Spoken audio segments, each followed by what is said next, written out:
Hello there folks, and welcome to another Socket Sanctuary episode. This is going to be a very brief episode. It's an addendum to the $120 gaming PC build. Some people mentioned they had a little bit of trouble trying to find the V5800 at that price point, and that's perfectly understandable. I got mine on an auction website, and they're not always there for that price, and if you're impatient like me, you probably want something to put in there right away, and it may not be the V5800. So I went out and did some research, found a card that's of a comparable price, and the performance is a little bit less, but it also has some good points that the V5800 does not have. And then I went that little extra step further, and I found a better card for, well, it's going to be a little bit more money, but it is a better card all around. So here we are on the EVGA B-Stock website. No, this is not a sponsored post. I'm not nearly a large enough channel for that. I just like this website. Anyhow. So on this website, they have factory refurbished cards and, well, more than just cards, they have power supplies like this 500 watt power supply, $30, comes with a 1-year warranty. Pretty awesome.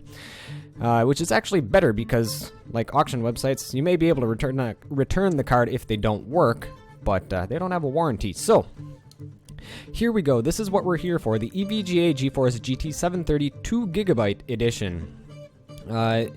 This card has a little bit less of a compute performance than the V5800, however, it has an extra gigabyte of GDDR5, which means it will be better in more modern titles like Overwatch, because more modern titles generally use more VRAM. So, keep that in mind. It may have less compute performance, but in fact, I'm going to show you how to compute your compute performance in a wee little moment, but it does have extra VRAM, and the card is also $40, which is right around the price point you can expect to find a V5800. However, if you want to go that little step further, we have an EVGA GeForce GT 740 4GB superclocked edition for, it is more, it is $70, but it is better all around. The compute performance, although theoretically it is less, it has better drivers and it is of a newer architecture, so you got to keep that in mind when I show you the compute performance. So, with the 4GB, obviously you can have much higher textures and you'll be able to play more modern games. So, with that being said, I'll show you how to compute the compute performance of cards that you're looking at. So, to compute the compute performance, we have the cores times the GPU clock times 2 equals the gigaflops, which is in the single precision. However, standard compute is generally referred to as teraflops, so we convert the gigaflops to teraflops, and there we go. So you can obviously see the reason I chose the V5800 over other cards was the fact that it has a very high theoretical compute performance with 800 cores at 700 megahertz, so 0.7 gigahertz.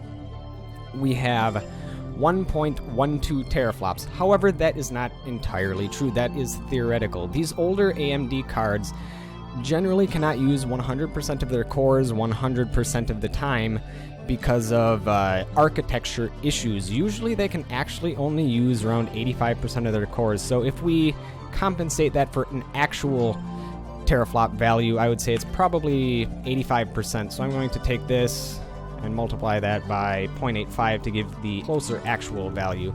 And so we're looking at more like a 0.95 compute performance in teraflops. That's more realistic or more indicative of what you would actually have.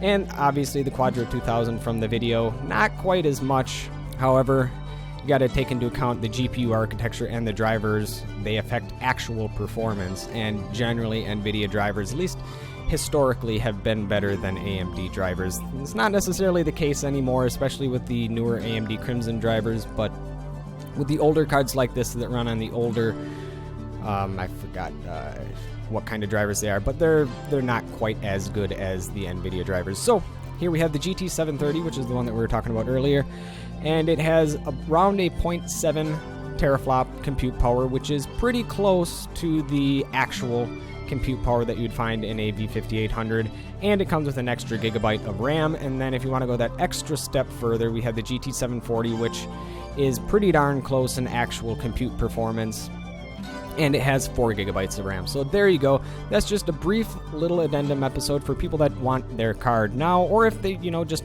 want to upgrade a card in their system. It doesn't necessarily have to be for the $120 gaming esports PC, they have all sorts of cards at reduced prices, like 750 Ti for $90. That's around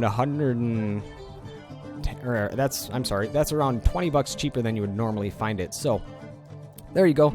It's a good site if you're looking to upgrade your cards. So thank you folks for watching this brief little addendum episode, and I will catch you folks next time.